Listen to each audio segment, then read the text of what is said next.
Namaste everyone, welcome to my channel. First of all, wish you all a very happy Holi. I wish you all health, happiness and success this upcoming year. Getting right into the video considering the fact that this is a revision video. Today we are going to do revision of rocks. So let's get started. So what is rock? Rock is an aggregate of one or more minerals. Feldspar and quartz are the most common minerals found in rocks. And petrology is science or study of rocks. Types of rocks. So, based on their formation, rocks are classified in three types. First is igneous rock. Igneous rocks are basically solidified from magma and lava.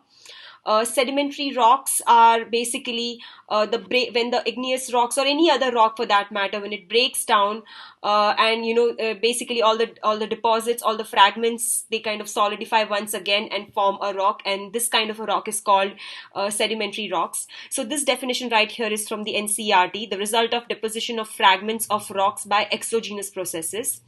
And then the metamorphic rocks. Metamorphic rocks are formed out of existing rocks, any rock which is existing, when it undergoes recrystallization because of certain reasons. Such rocks are called metamorphic rocks. So first, we get into the igneous rocks. So igneous word comes from the word igni, which means fire in Latin. And these rocks are also called primary rocks because the first rock ever formed would have to be an igneous rock, because rocks are basically formed from lava, cooling down of lava, and that's exactly what an igneous rock is. So basically any rock which is formed from cooling down of magma or lava is called an igneous rock. Since lava or magma is super hot, life cannot sustain, so that's why you do not find any fossils in them. That is one of the characteristics of igneous rock. Also the fact that since lava is not going to be like one on top of another, so it's always going to be one type of lava which is going to be flowing, so you do not find any layers in such igneous rocks. Another important characteristic of igneous rock is that there is going to be a presence of metallic minerals in them. Considering the fact that majority of the igneous rock that we find is in form of the ocean floor, and ocean floor is made of a lot of heavy metallic minerals, since the silica content is very less in it. So because of that, we know that metallic minerals is going to be present in this. These rocks are formed, like I said earlier, because of cooling of magma and lava, and it basically goes through a process called crystallization, and thus we can also see crystals in such rocks. So igneous rocks are further classified in two manners. First classification is on the basis of chemical composition. So as we know that lava is of two types, acidic and basic. Accordingly, igneous rocks are classified in three types: acidic, basic and intermediate. So acidic is, as we know, it has a lot of silica, which is why it is lighter in color. Basic is a little darker in color, because it has a lot more metallic minerals and it does not have as much silica. And intermediate is basically a mixture of both. So there is going to be metallic mineral, but there's also going to be silica. So it's kind of not super dark, but it is not even very light. So it is somewhere in the middle. That's why it's called intermediate rocks. So granite is an example of a rock formed from acidic lava. Basalt is an example of a rock formed from basic lava. And diorite is an example of a rock which is of an intermediate kind. Further classification of igneous rock can be done on the basis of its place of formation. So sometimes, as we studied earlier, that the lava comes out and it forms extrusive landforms. So similarly, the rocks which are formed outside on the surface are called extrusive rocks, and basalt is an example of that. In such a rock, basically the difference is that since it has come to the surface, it cools down at a much faster rate, and since it is cooling down at a faster rate, it is going to go through very less or minimal crystallization. So which is why it is not always very hard, and the soil formed from such lava is going to such rock is going to be very fine. So whenever it breaks down because of various processes, it's the soil formed from it is going to be very fine, like clay. The other kind of rock is the intrusive rock. Now, intrusive rock is further divided into two types. First is plutonic, and second is hypabyssal rock. Now, these are classified in such a manner because certain rocks are going to be found at, much depth than the others. So the rocks which are found at much depth, which are at, very deep places, such rocks are plutonic rocks. So the way I remember is Pluto is the farthest, which is why it is going to be at the deepest. The hyperbyssal rock is at a relatively shallower depths. Now, these are intrusive and these have to be classified separately because these both of these will have, since they are at different depths, they are going to have different times of cooling, and accordingly their density and their formation is going to be different. So plutonic rock, an example for that is granite again. And granite, since it is, we have to mine granite, it is not available at very shallow depths. And since it is, plutonic, it is going to be very hard and it is going to be much crystallized. And it is going to be very strong as well. The example for hyperbyssal rock is the sill, dike, laccolith, lapolith, lopolith, the phacolith, all the types of intrusive landforms that we studied earlier. So those are the hyperbyssal rocks. And like I said, between the extrusive and the intrusive, the difference is going to be that these are going to be much more stronger. The soil formed from such rocks is going to be much more coarser than the extrusive rock, and it will have more crystallization. So now we move to a different kind of rock, but before we move to that, we need to understand the process of denudation. What is denudation? Denudation consists of four processes. First is weathering. Weathering is when a rock is exposed to some exogenous processes and it breaks down, because of sunlight or because of glaciers or rains or anything, any sort of exogenous force. When it breaks down the rock, that process is called weathering. When that broken down material moves away from the from where it is, from where it was originally placed, when it moves away, that process is called erosion. Then when that eroded material, when it gets transported to a different place altogether, that is transportation. And when it settles down at a new place, that process is called deposition. So denudation has these four processes. Now let's try and understand what are sedimentary rocks. So sedimentary is derived from the Latin word sedimentum, which means settling. So when rocks are, like I said, exposed to denudational agents, these are broken up into various sizes and fragments. Again, this is a definition from NCERT. These fragments are transported by exogenous agencies. So this is basically explaining the entire process of denudation. And these fragments are then deposited to some place. Then these deposits, through the process of compaction, turn into rocks. So it compacts and it cements together to form a rock. And this whole process of forming of rocks is called lithification. So, an important characteristic to understand about this process is that layers of deposits that are formed in lithification, they retain their original characters even after the rock is formed, which is why we can see that there are various layers found often in sedimentary rocks. Metallic minerals are often less in such rocks because of the denudation process. So in denudation process, weathering can also occur because of chemical reactions or oxidation, and such oxidation generally happens with the metallic minerals, and so metallic minerals cease to exist because they have changed their forms into something else. Now, there are types of sedimentary rocks on the basis of their mode of formation.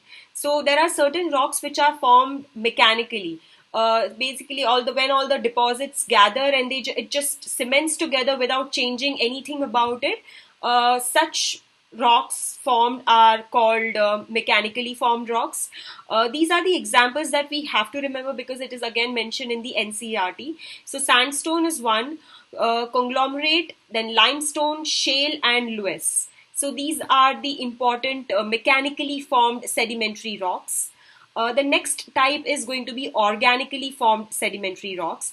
Um, Examples for that is geyserite, chalk, limestone, and coal. The way we understand organically formed sedimentary rocks is that there are certain organic materials that are going to be added to the rock, and it would have some sort of chemical process and change its composition.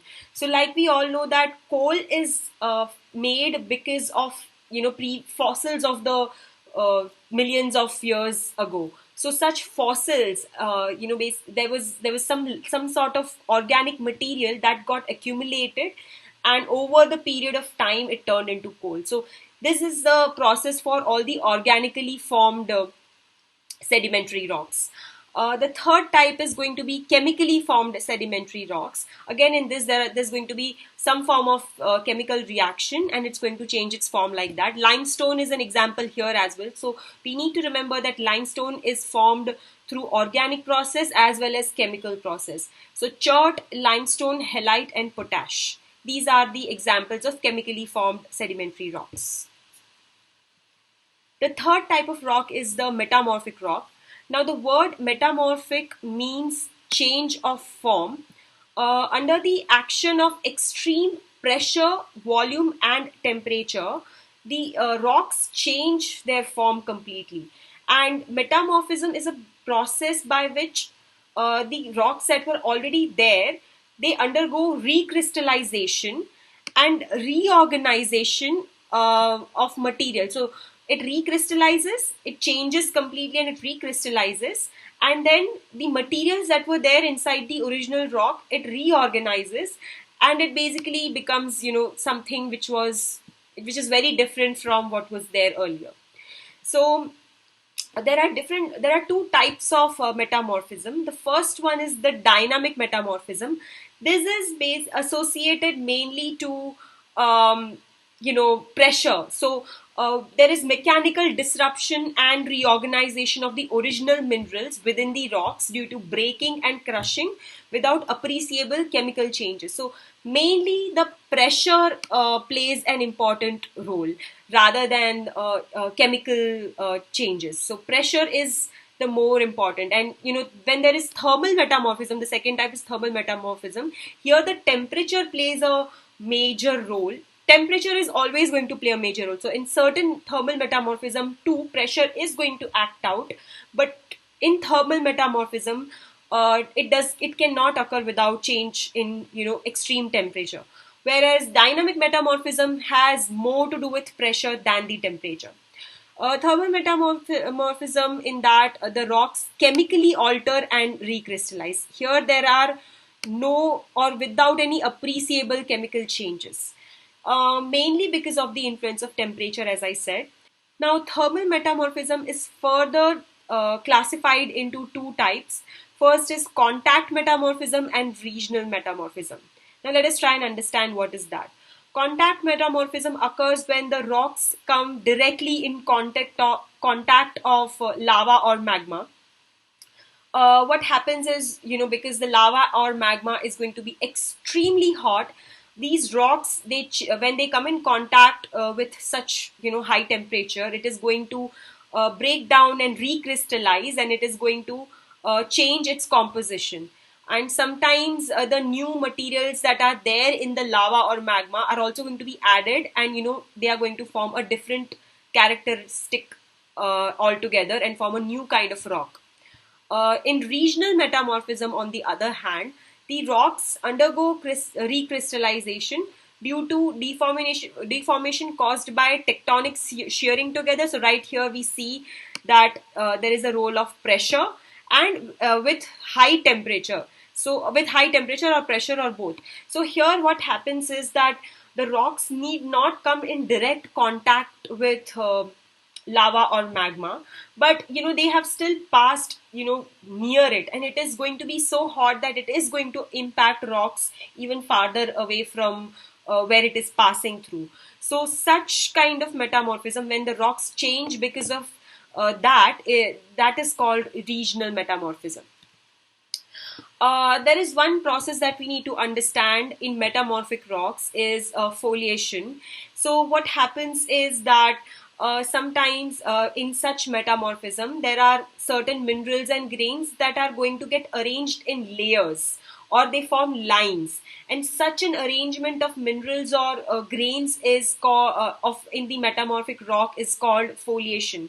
Now sometimes such foliation occurs in certain way that there is an alternate arrangement of different thin and thick layers of different minerals or materials. So when there is such alternate layers, such kind of a rocks, this kind of structure is called banding, and such rocks in which there is banding are called banded rocks. So this is something that we have to understand. There's a fine difference between banded rocks and foliation. In banded rocks, there's going to be an alternate arrangement, whereas in foliation, there's just going to be layers. On the basis of foliation, again, metamorphic rocks here I've missed out the spelling. So metamorphic rocks are divided into two types, foliated and non-foliated rocks. These are some of the examples of metamorphic rocks. We need to remember which kind of rock, when it goes metamorphism, it turns into which kind of rock, because this is something that might be asked in the preliminary exam. And these are the only most important rocks. It's not an exhaustive list, but at least these much we should know so that we are able to eliminate. So limestone, when it experiences extremely high temperatures, it becomes marble. Coal, when it experiences high temperature, it becomes graphite, and if with even more temperature than graphite, it becomes diamond. Then sandstone, when it experiences high temperature, it becomes quartzite. Clay and shale, when it becomes very high, when it experiences high temperature, it is going to form into slate, and then with further high temperatures, it might even become phyllite. Whereas on clay and shale, if it experiences high pressure and not temperature, it is going to become schist. And granite, when it experiences high pressure, it is going to be formed into gneiss. The final topic about rocks that we need to understand is the rock cycle. So what happens is that all the different kinds of rocks that we found, which is igneous rock, sedimentary rock, and metamorphic rock, it can all transform into all three types of rock, and it can also come back to its own self. So let us understand this. So first, there is magma. It cools down, crystallizes, and it forms an igneous rock.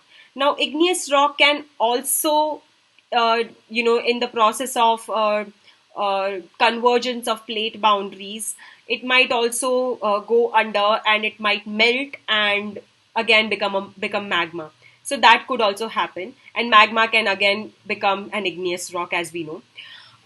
Igneous rock, because of heat and pressure, can also become metamorphic rock, as we understood earlier, that any rock that experiences extreme heat or extreme pressure is going to get transformed into metamorphic rock. Metamorphic rock again can result in going under, because it might also be found at depth. And because of that, there is a chance that it might get subducted and melt and become magma again. And there is also a possibility that igneous rock, because of weathering and erosion, it might turn into a sediment, and then such sediment can again gather and become a sedimentary rock. Now this sedimentary rock can again become either metamorphic rock because of heat or pressure, or it itself can again experience denudation process and turn into sediments. And even the metamorphic rock can experience weathering and denudation, and it can also turn into sediments. and again it can form sedimentary rock. If we see right now, igneous rock can turn into magma, and again in igneous rock it can also turn into metamorphic rock, and it can turn into a sedimentary rock. Same goes with the sedimentary rock. It can become a metamorphic rock because of heat and pressure. It can also subduct and go under the in the asthenosphere and become magma again. And sedimentary rock can also turn into igneous rock in that manner. And it can also become sediments, as I said earlier. Metamorphic rock can itself also go through metamorphism again for the second time. And it can also turn into magma by melting, as we understood earlier, and it can also turn into a sedimentary rock. So, this is the rock cycle. So that was my video for today, guys. I hope you found it useful. If you did, please leave a message. Today, as requested by one of the comments earlier, I am not putting up any music, so I hope you found it really helpful. Thank you so much for giving me that feedback. If you have any more feedbacks, do let me know. And leave a thumbs up because it really encourages me. And if you have not subscribed to my channel yet, please subscribe. Thank you so much for watching this video.